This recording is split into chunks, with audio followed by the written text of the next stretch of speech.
야구야구 김영준입니다. 진머맨이 은퇴를 선언한 다음 날인 2월 17일 놀라운 뉴스가 전해집니다. 워싱턴 내셔널스가 후안 소토에게 13년 3억 5천만 달러 계약을 제안했지만 이를 거절했다는 걸 소토가 본인의 입으로 직접 밝힌 겁니다. 워싱턴은 타티스가 샌디에고와 맺은 14년 3억 4천만 달러 계약을 참고했지만 저는 워싱턴이 소토의 동의를 얻으려면 적어도 13년 4억 달러를 제안했어야 하고 내가 만약 워싱턴의 단장이라면 12년 4억 2천만 달러가 소토에게 줄 수 있는 최대치라는 말씀을 드린 바 있는데요. 어쨌든 소토는 당시 환율로 4,200억 원에 달하는 제안을 거절했고 극심한 부진이 시작됩니다. 소토가 조금씩 살아나고 있던 7월 1일 두 번째 뉴스가 전해집니다. 헥터 고메스라는 인사이더에 따르면 워싱턴이 소토에게 새로운 제안을 했는데 13년 3억 2,500만 달러라는 겁니다. 이는 이전 제안보다 7,500만 달러를 높여준 것으로 제가 마지노선으로 말씀드린 12년 4억 2천만 달러와 거의 비슷한 제안이었습니다. 하지만 다른 기자들은 고메스의 보도를 확인할 수 없다고 했고 저는 고메스가 전에도 그랬던 적이 있어서 믿지 않았는데요. 하지만 고메스와 비교하면 신뢰도가 대단히 높은 기자인 켄 로젠탈은 워싱턴이 소토에게 새로운 제안을 했는데 무려 15년 4억 4천만 달러에 달하며 놀랍게도 소토가 이를 또 거절했다는 보도를 오늘 했습니다. 저는 13년 3억 5천만 달러 때는 소토가 거절한 부분을 나름 이해할 수 있다고 생각했지만 이번 계약을 거절한 건 충격에 가까웠는데요. 워싱턴의 이번 제안은 프로스포츠 최초의 15년 계약이자 트라웃의 4억 2,650만 달러를 넘는 북미 최대 규모 계약이며 연평균 2,900만 달러 또한 트라웃의 3,500만 달러와 배츠의 3,000만 달러보다는 적지만 하퍼의 2,500만 달러와 타티스의 2,400만 달러보다 좋은 조건이기 때문입니다. 더 놀라운 건 3억 6,500만 달러 중 1억 1,100만 달러를 나중에 받기로 한 배츠와 달리 워싱턴의 제안에는 아무런 지불 유예도 없었다는 건데요. 그렇다면 소토는 4억 4천만 달러, 우리 돈으로 5,830억 원에 해당되는 천문학적인 계약을 왜 걷어찬 걸까요? 존 헤이먼에 따르면 소토가 거절한 이유는 세 가지. 첫째, 워싱턴의 제안은 초반에 적게 받고 후반에 많이 받는 계약이기 때문에 지불 유예나 다름없었다.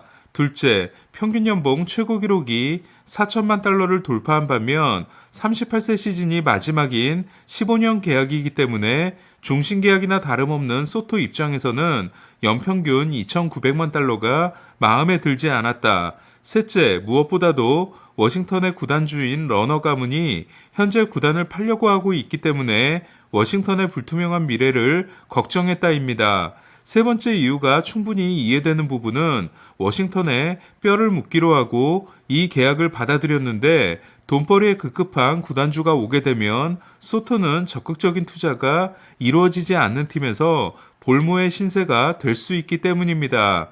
2002년 스칸롤렌이 당시 파격적이었던 필라델피아의 10년 1억 4천만 달러를 거절한 건 나한테 이런 계약을 주고 나서도 좋은 전력을 구축할 수 있을지에 대한 의문을 가졌기 때문이었습니다. 이에 한 경기만에 부상이 재발한 스트라스버그가 60일 부상자 명단으로 돌아갔고 건강한 패트릭 코비는 4승 12패 5.87을 기록하고 있는 등 침몰하고 있는 배에서 혼자서 열심히 노를 저어야 하는 입장이 정말 싫었을 수도 있습니다. 러너 가문이 자신을 잡으려는 이유가 구단을 비싸게 팔려는 목적이기 때문에 지금의 보드진에게 자신의 미래를 맡길 수 없다고 판단했을 가능성이 높습니다. 그렇다면 소토는 지금보다 더 좋은 조건도 거절했을 가능성이 높습니다. 하지만 이런 점들을 이해하더라도 이번 계약을 거절한 건 놀라울 수밖에 없으며 보라스의 직접적인 언급은 없었지만 결국 5억 달러에 도전하려는 게 아닌가 합니다. 6월까지 극심한 부진이 있었지만 7월 들어 미친 방망이를 휘두른 소토는 OPS를 0.896까지 끌어올리며 또 한 번 천재임을 입증하고 있는데요. 하지만 그래도 저는 5억 달러 계약은 정말 오버라고 생각합니다. 트라웃은 물론 소토보다 3살이 많은 27세 시즌부터 시작되는 계약이었지만 12년 4억 2,650만 달러 계약을 맺기 전 통산 7시즌의 평균 승리 기여도가 9.2였던 반면 수비와 주루가 트라웃보다 떨어지는 소토는 2019년 승리 기여도가 5.0, 2021년 승리 기여도가 7.1로 트라웃만큼의 기여를 할 수 없는 선수이기 때문입니다. 어쨌든 소토가 4억 4천만 달러를 거절함으로써 워싱턴은 소토를 포기할 가능성이 높고, 그렇다면 하루라도 빨리 소토를 팔아야 더 좋은 유망주들을 얻을 수 있는데요. 4년차 시즌인 올해 연봉이 벌써 1,710만 달러에 달하는 소토는 5년 차인 내년에는 2천만 달러를 넘기게 됩니다. 과연 팜을 탈탈 털어서 소토를 데려가는 팀은 누가 될까요? 그리고 4억 4천만 달러를 거절한 소토는 5억 달러 계약을 따낼 수 있을까요? 다저스가 소토를 데려갈 경우 제프 파산이 맞춰본 트레이드 카드는 바비 밀러, 디에고 카스티아, 미겔 바르가스, 퓨처스 게임 출전 선수 3명에 개빈 럭스와 더스틴 메이, 18위 유망주 개빈 스톤까지 보내야 소토의 가치와 맞는 걸로 나왔습니다. 제가 프리드먼 사장이라면 당연히 이 트레이드는 하지 않습니다. 그럼 오늘의 경기 소식들도 정리해 보겠습니다. 오클랜드를 상대한 전반기 마지막 등판에서 벌랜더는 6이닝 10K 무볼넷 무실점 승리를 따내고 전반기를 12승으로 마친 유일한 투수가 됐는데요.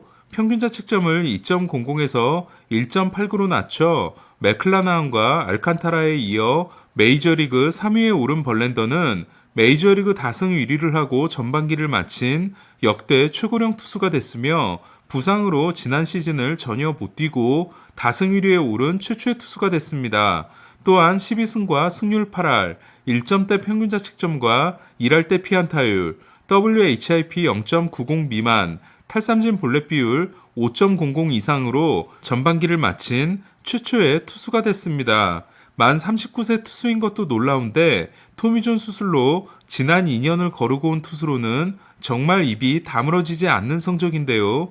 벌랜더가 다른 팀으로 이적하지 않고 휴스턴에 남은 것도 탁월한 선택이었던 것 같습니다. 디트로이트 183승과 휴스턴 55승인 벌랜더는 이쯤 되면 명예전당에 갈 때 어느 팀의 모자도 선택하지 않고 두 팀에서 영구 결번이 가능하지 않을까 합니다. 말도나도가 말로 홈런을 때려낸 휴스턴은 오클랜드를 5대0으로 제압했습니다. 보스턴과 양키스의 대결은 오늘도 데버스의 홈런으로 시작했는데요. 이로써 올 시즌 양키스전 7경기에서 5개의 홈런을 때려낸 데버스는 26세가 되기 전 양키스전 18홈런이 20개를 기록한 테드 윌리엄스에 이어 역대 2위 기록이 됐습니다. 하지만 경기를 지배한 선수는 따로 있었는데요. 저지에 홈런 2방을 묻히게 만든 맷 카펜터였습니다. 피베타를 상대로 결승 3런, 좌완 다윈슨 에르난데스를 상대로 두 번째 3런을 날리고 7타점을 올린 카펜터는 이로써 양키스 입단 후 선발로 나선 20경기에서 13홈런 31타점을 기록하게 됐는데요. 이쯤 되면 갈로를 빨리 트레이드하고 카펜터에게 외야 한 자리를 줘야 할 것 같습니다. 오늘 32호와 33호를 때려냄으로써 1961년 로저 메리스가 기록한 33개, 팀 전반기 최고 기록과 타이가 된 저지는 내일 경기에서 전반기 신기록에 도전하며 두 팀은 세일과 콜이 격돌합니다. 시애틀은 텍사스를 제압하고 13연승에 성공했는데요. 13연승은 116승을 올린 2001년에 기록한 15연승 팀 최고 기록에 이은 2위 기록으로 시애틀의 최근 24경기 성적은 21승 3패에 달하고 있습니다. 오늘도 3대2로 승리한 시애틀은 한 점 차에서 2년 연속 엄청난 집중력을 보이고 있습니다. 어제 10연승이 중단됐던 볼티모어도 11회 연장 끝에 템파베이를 꺾었는데요. 이로써 템파베이 원정 10연패에서 탈출했습니다. 8회 초 동점 홈런에 이은 8회 말 3루 도루저지, 다시 10회 초에 적시타를 날린 러치먼은 공수에서 대활약했습니다. 매츠와 컵스의 더블헤더에서는 진기록이 만들어졌는데요. 컵스의 불펜 투수 마이칼 기븐스는 모두 연장 승부치기에 올라왔다가 패전을 하나 더블헤더 2경기에서 자책점 없이 2패를 당한 역대 최초의 투수가 됐습니다. 2차전에서 6과 3분의 1이닝 11K 2실점으로 승패 없이 물러난 맥스 슈어저는 페드로 마르티네스와 역대 공동 4위에 해당되는 108번째 두 자릿수 탈삼진 경기와 함께 11경기 6승 1패 2.22로 전반기를 마쳤습니다. 다저스와 에인절스의 프리웨이 시리즈는 다저스가 어제 9대1 승리에 이어 오늘은 7대1로 승리했는데요. 이틀 연속 마슈가 솔로 홈런을 날려 0패를 면한 에인절스는 프리웨이 시리즈 4전 전패와 함께 3득점 22실점이라는 참담한 성적을 올렸습니다. 오타니가 2안타를 기록한 에인절스는 이로써 오타니 선발 경기에서 6연승, 오타니가 선발이 아닌 경기에서 13연패를 기록하고 전반기를 마쳤는데요. 당초 선발 라인업에 있었던 트라웃은 경기를 준비하던 도중 등 부상이 재발해 경기에 나서지 못했습니다. 우리아스가 7이닝 8K 1실점 승리를 따낸 다저스가 전반기를 15승 2패로 마감한 반면 2승 12패로 마감한 에인절스는 후반기 첫 경기인 다음 주 토요일 애틀란타 원정 경기에 오타니를 선발로 낼 예정입니다. 오늘 소식은 여기까지입니다. 야구야구 김영준이었습니다.